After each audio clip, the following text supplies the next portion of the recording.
Assalamualaikum warahmatullahi wabarakatuh.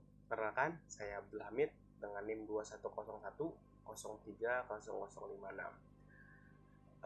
Di sini sesuai dengan tugas dari mata kuliah filsafat komunikasi, yakni membuat sebuah video tentang pro dan kontra sebuah kasus yang ada di Indonesia.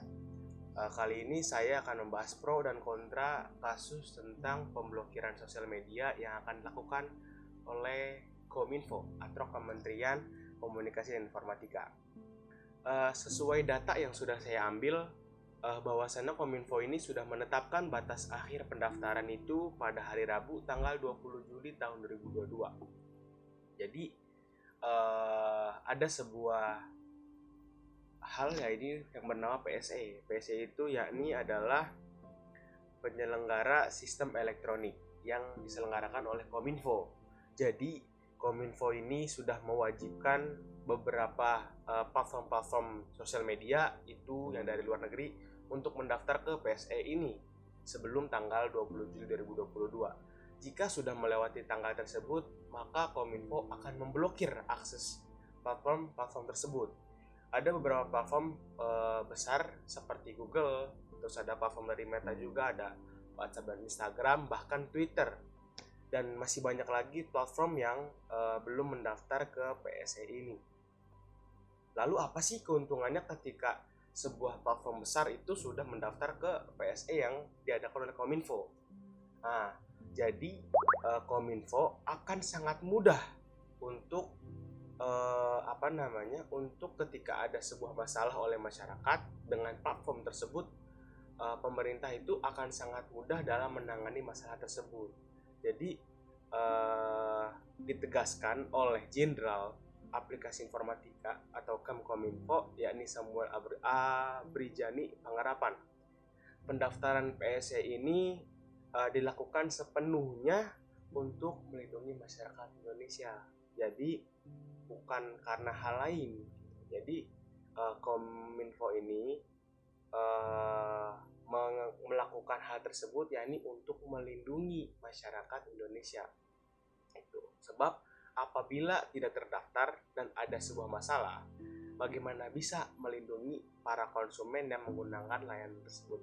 Itu perkataan dari jenderal kita, yakni Samuel Abrijani Panggarapan. Untuk pelaku industri, agar tercipta level playing field, digunakan persyaratan yang sama. Bagaimana memberikan keuntungan bagi masyarakat jika ada website yang meniru brandingnya, yakni bisa melakukan verifikasi, ujar Samuel. Meski begitu, Kominfo sendiri sangat optimis bahwa PSE besar akan taat pada peraturan ini dan sedang melakukan proses pendaftaran. Jadi platform-platform besar ini sudah melakukan pendaftaran ke PSE yang diadakan oleh Kominfo. Jadi sehingga aplikasi tersebut atau platform-platform ini tidak akan diblokir oleh pemerintah. Lalu ada beberapa penjelasan terkait ancaman Kominfo ini tentang memblokir WhatsApp, Facebook, IG atau IG, bahkan hingga Google. Ini yang dihimpun oleh liputan6.com. Yang pertama, Kominfo itu menegaskan untuk melindungi konsumen. Jadi Kominfo atau Kementerian Komunikasi dan Informatika itu telah menetapkan batas pendaftaran PSE atau penyelenggara sistem elektronik ini adalah tanggal 20 Juli 2022. Jadi bahwasannya alasan pertama itu Kominfo ini melakukan hal tersebut, yang pertama itu untuk melindungi konsumen. Terus ada juga yang kedua, jika melewati batas akhir, maka Kominfo akan melakukan identifikasi. Nah, apabila setelah tanggal itu PSE belum terdaftar atau platform tersebut belum mendaftarkan ke Kominfo, maka Kominfo akan melakukan identifikasi terlebih dahulu. Platform mana saja yang belum melakukan pendaftaran. Nah, hal ini itu diungkapkan oleh juru bicara Kominfo, yakni Dedi Permaidi, beberapa waktu yang lalu. Jadi ketika ada sebuah platform yang belum mendaftar setelah tanggal 20 Juli tersebut, maka Kominfo akan mengidentifikasi dulu platform tersebut. Lalu ada beberapa dasar aturan pendaftarannya. Perlu diketahui bahwasannya wajib mendaftarkan ke PSE itu merujuk pada pasal 6 Peraturan Pemerintah Nomor 71 Tahun 2019 tentang penyelenggaraan sistem dan transaksi elektronik. Rujukan lainnya itu ada pasal 47 Peraturan Menteri Komunikasi dan Informatika Nomor 5 Tahun 2020 tentang penyelenggaraan sistem elektronik, lingkup privat dan perubahannya melalui Peraturan Menkominfo Nomor 10 Tahun 2021. Adapun pendaftaran dilakukan melalui sistem perizinan berusaha terintegrasi secara elektronik bebas berbasis risiko. Lalu yang keempat itu ada 6 kategori yang wajib mendaftar ke PSE atau platform itu wajib mendaftarkan PSE-nya.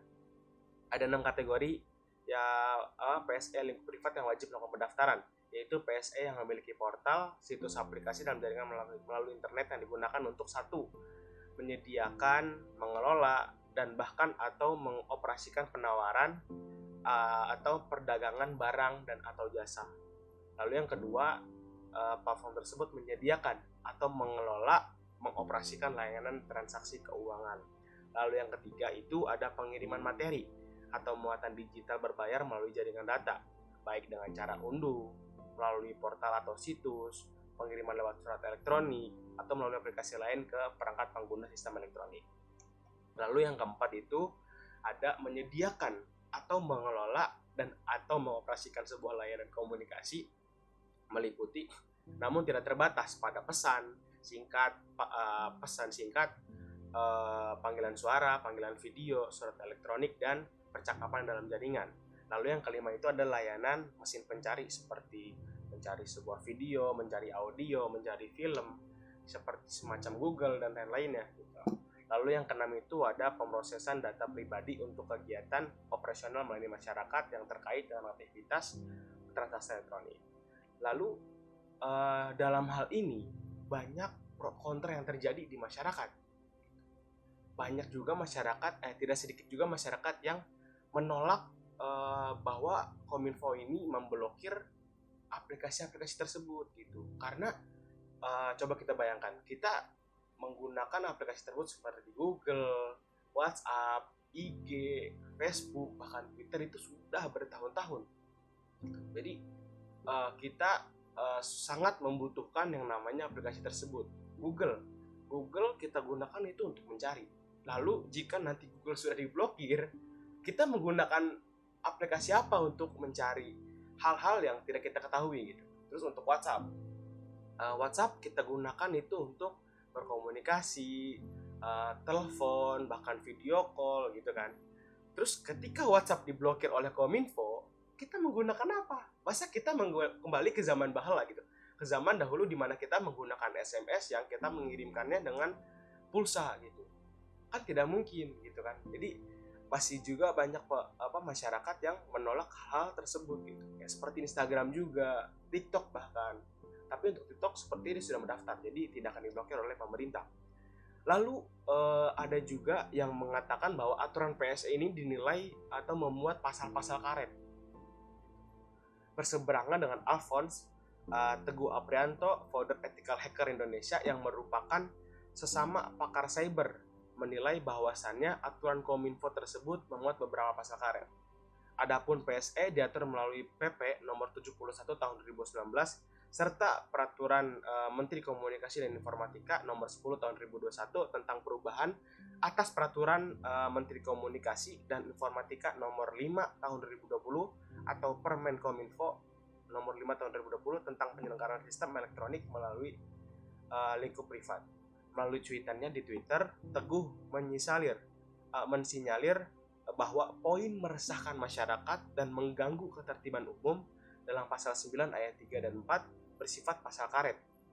Lantaran sewaktu-waktu unggahan seseorang dapat dihapus tanpa sepengetahuannya karena memuat dua poin itu. Teguh juga khawatir peraturan yang dimuat dalam PP tersebut dapat digunakan untuk membungkam pihak-pihak yang mengkritik pemerintah. Gitu.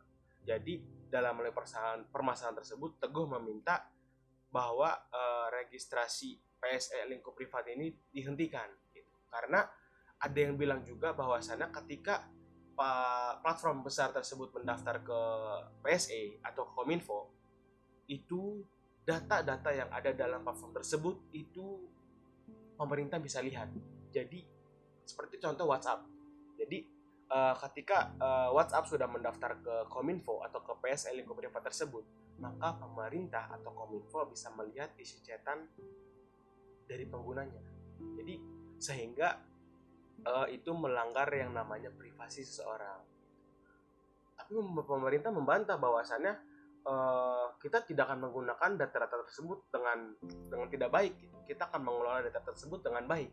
Tapi setelah beberapa kejadian yang kita alami, yang seperti pemerintah itu sudah memblokir beberapa platform seperti Steam, PayPal, Epic Games, itu platform yang digunakan seperti Steam dan Epic Games itu digunakan untuk bermain game, dan juga PayPal yang dimana ini tuh seperti sistem elektronik tapi mencakup keseluruhan dunia. Jadi banyak masyarakat yang mereka itu berbisnis dan dibayar dengan PayPal. Jadi banyak tabungan-tabungan atau simpanan uang mereka di PayPal yang lalu PayPal tersebut diblokir oleh pemerintah sehingga merugikan masyarakat. Jadi masyarakat menolak bahwasannya pemerintah itu memblokir aplikasi atau platform besar tersebut, karena ketika pemerintah memblokir hal tersebut, terus kita sebagai masyarakat kita menggunakan apa gitu? Karena kan ketika kita bertransaksi dengan orang luar negeri ya menggunakan PayPal biasanya. Lalu ketika PayPal diblokir, kita menggunakan apa? Bahkan duit kita aja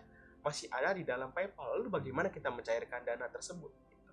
Jadi sehingga secara tidak langsung pemerintah itu menghalangi kegiatan masyarakat. Jadi banyak juga banyak juga artis-artis yang menggunakan streaming game melalui Steam, Epic Games. Mereka melakukan mata pencahariannya dari streaming gitu. Mereka mendapatkan duitnya dari bermain game. Tapi tiba-tiba platform game tersebut diblokir oleh pemerintah. Jadi banyak juga masyarakat yang menolak hal tersebut sehingga terjadilah keributan yang dimana antara Kominfo dengan masyarakat. Bahkan dari juru bicara Kominfo tersebut ada beberapa aplikasi atau beberapa situs yang bocor, yakni aplikasi atau situs tentang judi online gitu. Jadi juru bicara bilang bahwasannya platform tersebut itu bukan judi online, melainkan cuma sekedar permainan kartu gitu. Tapi setelah diteliti ternyata di situ ada yang namanya judi online. Jadi akhirnya pemerintah kembali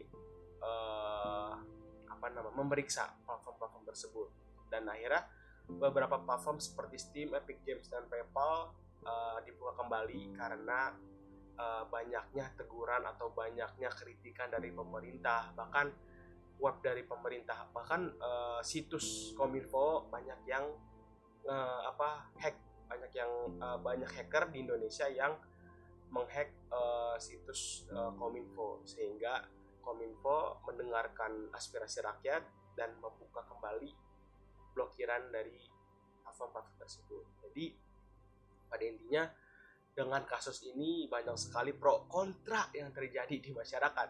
Kita tidak pernah tahu ya kalau misalnya kayak WhatsApp, Google, Instagram, Facebook, Twitter, bahkan game-game lainnya yang memang sehari-hari kita butuhkan tapi diblokir oleh pemerintah. Masa kita kembali ke zaman dahulu yang menggunakan aplikasi atau menggunakan handphone yang cuma bisa telepon dan SMS saja gitu. Ya berarti pemerintah tidak langsung itu menolak yang namanya modernisasi gitu. Menolak adanya sebuah teknologi. Jadi pada intinya pemerintah sebelum melakukan sebuah tindakan harus melihat resiko apa yang terjadi ketika pemerintah melakukan tersebut. Oke. Mungkin cukup sekian penjelasan dari saya tentang pro kontra dari kasus pemblokiran beberapa sosial media yang dilakukan oleh Kominfo. Kurang lebihnya mohon maaf. Akhirul kalam, wassalamualaikum warahmatullahi wabarakatuh.